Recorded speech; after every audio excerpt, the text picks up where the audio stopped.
याच्यामध्ये पालघरच्या घटनेत गुन्हे दाखल झालेत. आरोपी च्या बद्दलची कारवाई पण सुरू झाली आणि ते आरोपी कोण आहेत हे भाजपवाल्यांना माहिती आहे. पण अशा या महामारीमध्ये सध्या राज्यामध्ये संचारबंदी सुरू आहे. याच्यामध्ये फक्त सोंग करायचं एक काम ते करतात आहे. त्यांना माझा एक प्रश्न असा आहे की उत्तराखंडमध्ये हरिद्वारला जे कुंभमेळावा भरला गेला त्या कुंभमेळाव्यामध्ये मोठ्या प्रमाणात कोरोनाची लागण झाली आणि एक संत कपिलदास महामंडलेश्वर त्यांचा या कोरोनामध्ये मृत्यू झाला. आखरी संतांनीच कुंभ संपलं असं जाहीर केलं. काय भाजपच्या उत्तराखंडच्या सरकारला हे कळलं नाही? किती साधूंचा यांना मृत्यू पाहिजे हे सुद्धा प्रश्न या निमित्तानं निर्माण होतात. आणि म्हणून पालघरच्या याच्यामध्ये राजकारण करायचा कुठलाही अधिकार त्यांना नाही असं काँग्रेसचं मत आहे. तुम्हाला वाटतं का की फक्त बेसिक ह्या सगळ्या गोष्टी करून काय साध्य करून पाहते भाजप, विषय डायव्हर्ट करते? कारण की तबलिगींचा ज्यावेळेस मुद्दा आला त्यावेळेस मागील वेळेस प्रचंड मोठा गदारोळ भाजपच्या लोकांनी केला होता आणि आता प्रश्न उपस्थित होतो की यावेळेस कुंभमेळावा कसा काय केला गेला एवढा? नाही, मुद्दा असा आहे की भाजप धर्माच्या नावाने राजकारण करण्यामध्ये तरबेज आहे आणि असं करता करता सत्तेत आले आणि आज देश विकतात आहेत. लोकांच्या मूळ मुद्द्याला डायव्हर्ट करायसाठी अनेक मुद्दे या पद्धतीचे आणून लोकांच्या मूळ मुद्द्याला बाजूला करण्याचं काम भाजप सुनिश्चितप्रमाणे करतात. हेच आपल्याला निदर्शनास येत आहे. आज राज्यामध्येच नव्हे तर देशामध्ये मोठ्या प्रमाणात कोरोनाची परिस्थिती भयावह आहे. अनेक राज्याची माहिती आपल्याला आपल्या माध्यमाच्या माध्यमातून देशभराच्या जनतेला कळते आहे. अशा परिस्थितीमध्ये फक्त महाराष्ट्रच नाही तर मग बाजूचं गुजरात असेल, उत्तर प्रदेश असेल, मध्य प्रदेश असेल. गुजरातमध्ये तर काल प्रेस जाता जाता ती जी मशीन होती त्या मशीनची चिमणीच पिघळून गेली असं चित्र दाखवलं. म्हणजे सकाळपासून तर रात्रीपर्यंत ते प्रेत जाळण्याचं काम त्या ठिकाणी होते आहे. प्रेत वेटिंगमध्ये आहेत अंतिम संस्कारासाठी. आणि असं सगळं चालत असताना मृत्यूवर हे तांडव करतात काय? या पद्धतीचे आंदोलन करून या पद्धतीचं राजकारण करून हे असं तांडव करतात का हा प्रश्न या ठिकाणी निर्माण झालेला आहे. खऱ्या अर्थानं आमचा आग्रह आहे, सलाह तर देऊ शकत नाही त्या लोकांना आम्ही, आमचा आग्रह आहे की ही वेळ राजकारणाची नाही.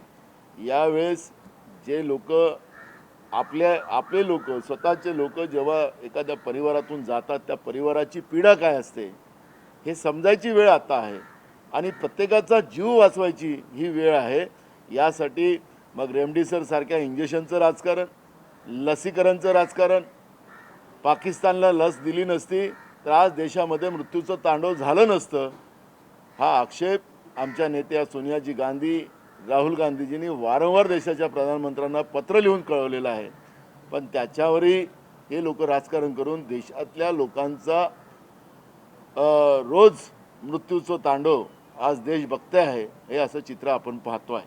लॉकडाऊन मुख्यमंत्र्यांनी जाहीर केला परवा दिवशी रात्रीपासून, पण शहरी भागांमध्ये सगळ्या महाराष्ट्राच्या प्रमुख शहरांमध्ये लोक आजही प्रचंड रस्त्यावर दिसत आहेत. जी आता नियमावली केली त्याच्यामध्ये अजून कडक करणं गरजेचं आहे, कारण की आपण लॉकडाऊन करून काहीच साध्य होणार नाही. मग असं मान्य आहे की राज्याच्या मुख्यमंत्र्यांनी आघाडी सरकारच्या वतीनं ज्या पद्धतीनं लॉकडाऊन करण्याचा एक प्रयत्न केला, पण त्याच्यामध्ये विरोधी पक्षांनी जे राजकारण आणलं त्याच्यामुळे जो कडक लॉकडाऊन घेण्याची भूमिका होती त्याच्यामध्ये मुख्यमंत्री महोदयांनी निर्णय केला की एक संचारबंदी लावायची. कारण की आखरी जीव चालला आहे, तरुणांचे जीव चाललेत, लहानांचे जीव चाललेत, कर्त्या लोकांचे जीव चाललेत. अशा परिस्थितीमध्ये आता आपणच आपली काळजी घेतली पाहिजे असा हा एक संदेश या संचारबंदीमधून दिला गेलेला होता. पण लोक समजा स्वतःचा जीव वाचवण्यासाठी पुढे येत नसतील तर अशा वेळेस कडक लॉकडाऊन करण्याचंही धोरण सरकारला घ्यावं लागलं तर काँग्रेस त्यांच्या पाठीशी आहे. तर महाराष्ट्रामध्ये ज्यावेळी लॉकडाऊन लागण्यासंदर्भातली वेळ आली होती त्यावेळी भारतीय जनता पार्टीने मोठी टीका महाराष्ट्र सरकारवर केली होती. तर परिस्थिती अशी आहे की फक्त महाराष्ट्र नाही तर देशातील भाजपची सत्ता असणाऱ्या राज्यातील कोरोना हाताबाहेर गेला आणि त्यांना आता काही काळात देशभरात लॉकडाऊन जाहीर करावं लागेल पंतप्रधानांना अशी मत. आम्ही मागच्या अनेक दिवसापासून सांगतो आहे काँग्रेसच्या वतीनं की 5 राज्याच्या निवडणुका संपल्या लॉकडाऊन देशाचे प्रधानमंत्री लावतील याच्यामध्ये कुठलीही शंका आमच्या मनात नाही. ते प्रचार जीवी प्रधानमंत्री या देशाला पहिल्यांदा मिळालेले आहेत आणि त्याचाच उपयोग BJP करते आहे. खरं तर आपल्याला लक्षात असेल की 1920 मध्ये स्पॅनिक फ्लू नावाचा जो आजार आला होता त्याच्यामध्ये 1,20,00,000 लोकांचा मृत्यू झालेला होता. ती पण महामारी होती आणि हे देशाच्या प्रधानमंत्र्यांनी गेल्या वर्षी या कोरोना आजारालाही सुद्धा आपल्या देशाच्या महामारीमध्ये समावेश केलेला आहे. आणि मग अशा या महामारीमध्ये देशाचे प्रधानमंत्री जे डिझास्टर मॅनेजमेंटचे प्रमुख असतात ते फक्त प्रचारामध्ये असतील आणि प्रधानमंत्र्यांनी मुख्यमंत्र्यांची मीटिंग घेतल्यानंतर त्या मीटिंगमध्ये देशाचे प्रधानमंत्री सांगतात की या कोरोनाला घाबरण्याची काळजी नाही, कुठलाही लॉकडाऊन करायची काळजी नाही, या पद्धतीचं देशाचे प्रधानमंत्री सांगतात. तर मग प्रधानमंत्री भाजपचे आहेत, प्रचार ते जीवी आहेत, त्याच्यामुळे त्यांचे जे लोक आहेत महाराष्ट्रामध्ये ते लॉकडाऊनचा विरोध करतील. ते ताटं वाजवायला आणि दिवे पेटवायला त्याच्याच सहकार्य करू शकतात. काल आपल्या कॅबिनेट मंत्र्यांनी 12 बलुतेदारांच्या संदर्भात एक मुद्दा उपस्थित केला आहे की मुख्यमंत्र्यांनी पॅकेज डिक्लेअर केलं पण 12 बलुतेदारांना काही दिलं गेलं नाही. तुमची आग्रही भूमिका CM यांच्याकडे कशा स्वरूपात असेल, कारण की पॅकेज दिलं पण अनेक घटक वर्ग त्यात समावेश नाही. बरोबर आहे की या पॅकेजमध्ये अनेक वर्ग सुटलेले आहेत. जे छोटे घटक आहेत ते सुटलेले आहेत, बिडी कामगार तेही सुटलेले आहेत, डबेवाले सुटलेले आहेत, नावी सुटलेले आहेत, फुलं विकणारे गरीब माणसं ते सुटलेले आहेत, फुलं आणि भाजी निर्माण करणारा शेतकरी सुटलेला आहे, ऑटोवाले सुटलेले आहेत. आणि म्हणून आम्ही या छोटे घटक जे सुटलेले घटक आहेत त्यांना शासनाची मदतीची गरज आहे. अशा सगळ्या घटकाला मदत झाली पाहिजे अशा पद्धतीचं काँग्रेस पक्षाकडून एक पत्र माननीय मुख्यमंत्री महोदयांना आम्ही दिलेलं आहे आणि सरकार त्याच्यामध्ये गांभीर्यानं विचार करेल आणि याही घटकाला मदत करेल असा आमचा विश्वास आहे. नारायण राणेंनी आता सगळ्यात जास्त आता एक चर्चा सुरू झाली नानाभाऊ की मागील वेळेस ज्यावेळेस लॉकडाऊन केला होता त्यावेळेस वीज प्रचंड बिलं आली होती. आता परत लोकांना घरी थांबवलेलं आहे, अनेकांना घरी बसायचं सांगितलं आणि अनेक ठिकाणी वीज कनेक्शन तोडलंही जात आहे. यावरनं आता तुम्ही वारंवार सांगितलं की सरकार म्हणून पक्ष म्हणून ते वीज कन्सेशन होईल, पण आता लोकांना भीती आहे की बाबा यावेळेस किमान बिल तरी अतिरिक्त येणार नाही एवढी खबरदारी सरकारकडनं आहे. बघा, काँग्रेस पक्षाची भूमिका त्याच्यात मागच्या काळातही स्पष्ट होती. सरकारच्या आर्थिक परिस्थितीच्यामुळे ते माफ करू शकले नाही अशा पद्धतीने सांगितलेलं आहे. पण आमची आजही मागणी तीच राहणार आहे. आम्ही मधल्या काळातही मागच्या वर्षीच्या याचा पाठपुरावा आमचा अजूनही सुरू आहे. परवा आमचे प्रभारी HK पाटील, मी, थोरात साहेब, चव्हाण साहेब आम्ही सगळेजण माननीय मुख्यमंत्र्याला भेटलो आणि त्या दिवशी आम्ही ही भूमिका मांडलेली आहे. यावेळेसही तेच मोठं की गेल्या वर्षीचं संकट आणि ते संकट संपत नाही तर हे नवीन संकट आणलं आणि अशा परिस्थितीमध्ये सरकारने जनतेला जेवढी काय मदत करता येईल तेवढी केली पाहिजे अशी भूमिका ही काँग्रेस पक्षाची राहणार आहे. मग लाईट बिलचं असेल, अन्नधान्य पुरवठ्याचा विषय असेल, लोकांना आर्थिक मदतीचा प्रश्न असेल, या सगळ्या गोष्टीकडे राज्य सरकारने त्या पद्धतीची मदत द्यावी ही काँग्रेसची भूमिका राहणार आहे. नारायण राणेंनी पत्रकार परिषद घेऊन सरकार कसं अपयशी आहे आणि त्या सगळ्या संदर्भात सरकारकडे रुग्णालय बांधण्याचं नियोजन नाही, राज्यामध्ये प्रेतांचा खर्च पडतो, अशा प्रकारची टीका सरकारवर केली. नारायण राणे साहेब हे आता राष्ट्रीय नेते झालेले आहेत आणि योगायोगानं ते खासदार आहेत. योगायोगानं अमित शहा आणि मोदीचे जवळचे आहेत आणि ते राज्याचे माजी मुख्यमंत्री राहिलेले आहेत. अशा आपत्ती संकटामध्ये केंद्राची भूमिका काय असली पाहिजे हे त्यांनी या निमित्तानं ओळखून त्या पद्धतीचं बोलावं आता ते फार मोठे नेते आहेत, त्याच्याबद्दल मी फार काही त्यांच्याबद्दलचं काही मत या ठिकाणी मांडणार नाही. पण या ठिकाणी राजकारण होता कामा नये. केंद्र सरकारचा याच्यामध्ये मोठा सहभाग असला पाहिजे, एवढंच आमची भूमिका त्याच्यामध्ये आहे. राज्य सरकार आपल्या पद्धतीने करते आहे. आता कुंभमेळ्यामध्ये तुम्ही लोक नियंत्रण ठेवू शकला नाहीत. देशभरामध्ये या पद्धतीचा कोरोना वाढतो आहे, तर आरोग्य व्यवस्था या त्याच्या मर्यादा आहे. मग ऑक्सिजनचा प्रश्न असेल, व्हेंटिलेटरचा प्रश्न असेल, बेड तर आपण लाखो निर्माण करू शकू, पण ऑक्सिजन, व्हेंटिलेटर, आता आपण रेमडेसिवीर सारख्या इंजेक्शनचं राजकारण पाहिलं आपण. खरं तर देशपातळीवर गेल्या वेळेचा अनुभव लक्षात करता मोठ्या प्रमाणात लसीकरण या देशामध्ये झालं असतं, लहानापासून मोठ्यापर्यंत. हे नियोजन केंद्र सरकारने प्रॉपर केलं असतं, त्याचं रॅशनिंग केलं नसतं, त्याला वयाची मर्यादा टाकली नसती, तर आज या संकटापुढं आपल्याला जावं लागलं नसतं. हे सगळं जे पाप आहे, आज मृत्यूचं तांडव जे होते आहे, ते दिल्ली सरकारमुळे होत आहे, मोदी सरकारमुळे होत आहे, भाजप सरकारमुळे होत आहे. हे आम्ही ठामपणे सांगतोय. या आरोप नाही, ही वास्तविकता आहे. तर एक हिंदीमध्ये पालघर हिंदीत होता पालघर घटना को लेकर आज पालघर घटना को लेकर आज राजनीति हो रही है और जगह जगह पर बीजेपी द्वारा महाराष्ट्र में मोर्चे निकाले जा रहे हैं, क्या आपका? बीजेपी ये राजकारण के लिए एक्सपर्ट है. उनके राजकारण करने के उनके एक्सपर्टी की कोई तुलना भी नहीं कर सकते. झूठ बोलना और दबा के बोलना, यही उनका सबसे बड़ी एक्सपर्टी है.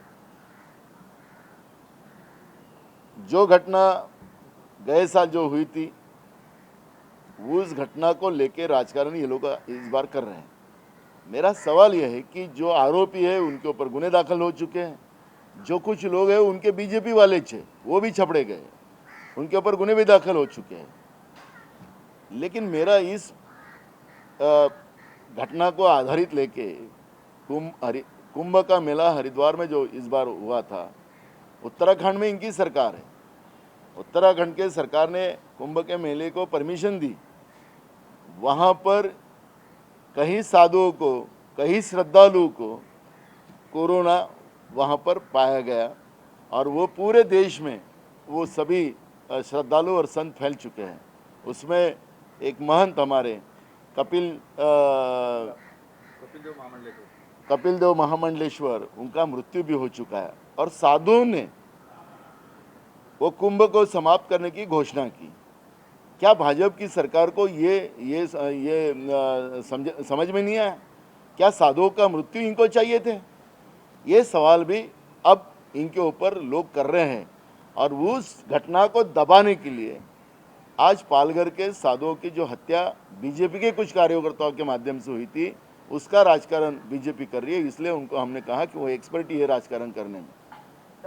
आप क्या कुछ कहेंगे? महाराष्ट्र में लॉकडाउन को बीजेपी वाले विरोध कर रहे हैं, लेकिन हालात ऐसे बने हैं कि अभी पूरे देश में चुनाव के बाद लॉकडाउन लगाया जाएगा.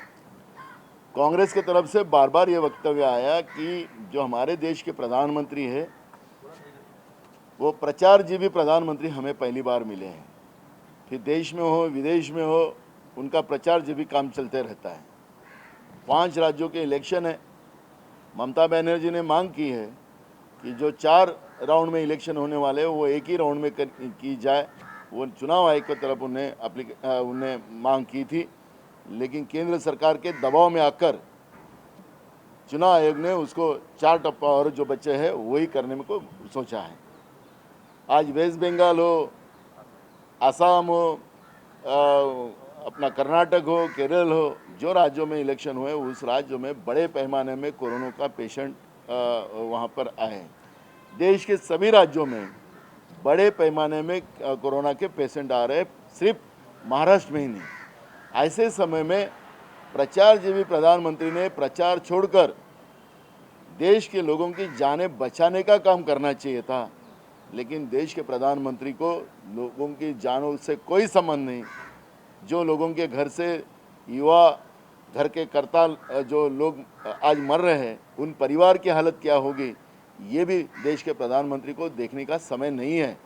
और इसलिए हम ऐसे प्रधानमंत्री का निषेध करते हैं जो अपने देश के जनता को बचाने में असमर्थ हो चुके हैं। ऐसे देश के प्रधानमंत्री नरेंद्र मोदी का हम लोग निषेध करते हैं। नाना भाऊ, शेवटचा प्रश्न. रेमडेसिवीर आणि राज्यामध्ये प्रचंड तुटवडा होतोय, काळा बाजार होतोय. अशा परिस्थितीत राज्य सरकारला आपण काय सल्ला द्याल? कारण की लोकांचे अतोनात हाल होत आहेत. राजकीय आरोप प्रत्यारोप तर होतीलच, पण लोकांना आज बेल्ट मिळत नाही ही वस्तुस्थिती आहे. म्हणजे विदर्भामध्ये असेल, मुंबईत असेल, महाराष्ट्रामध्ये प्रत्येक जिल्ह्यांमध्ये हीच परिस्थिती आहे. आपण पाहिलं असेल की 4 दिवसाच्या पहिले देशाच्या आरोग्यमंत्र्यांनी रेमडेसिवीर इंजेक्शन आता एक्सपोर्ट होणार नाही या पद्धतीचं वक्तव्य केलं. काय देशाच्या सरकारला रेमडेसिवीर इंजेक्शन मोठ्या प्रमाणात देशामध्ये लागणार आहे, जी परिस्थिती निर्माण होणार आहे याची जाणीव नव्हती का? जाणीव असताना मुद्दामून हे सगळे इंजेक्शन एक्सपोर्ट करायचं आणि आपल्या देशाच्या लोकांना मृत्यूच्या दारी टाकायचं, हा जाणीवपूर्वक प्रयत्न केंद्रातल्या भाजप सरकारने केलेला आहे. आणि त्याचाच परिणाम आज रेमडेसिवीरसारख्या इंजेक्शन न मिळाल्यामुळे अनेकांचा जीव जातो आहे. आणि म्हणून भाजप ह्याच्यावर मोठ्या प्रमाणात राजकारण करते आहे. आपण पाहिलं की भाजपच्या कार्यालयातून रेमडेसिवीरचं इंजेक्शन वाटलं जातं आहे. खरं तर ते जिल्हाधिकाऱ्यांच्या माध्यमातून ज्या ज्या हॉस्पिटलमध्ये, मग प्रायव्हेट असतील की शासकीय हॉस्पिटलमध्ये असेल, जो पेशंट त्याला हे समजा त्याला इंजेक्शनची जरूरत असेल त्याला देण्याचा निर्णय झालेला आहे. पण आता भाजपच्या कार्यालयातून रेमडेसिवीरचं इंजेक्शन वाटलं जात असेल तर याचं म्हणणं आहे की भाजप रेमडेसिवीर इंजेक्शनवर राजकारण करते आहे असं म्हटलं तर वावगं ठरणार.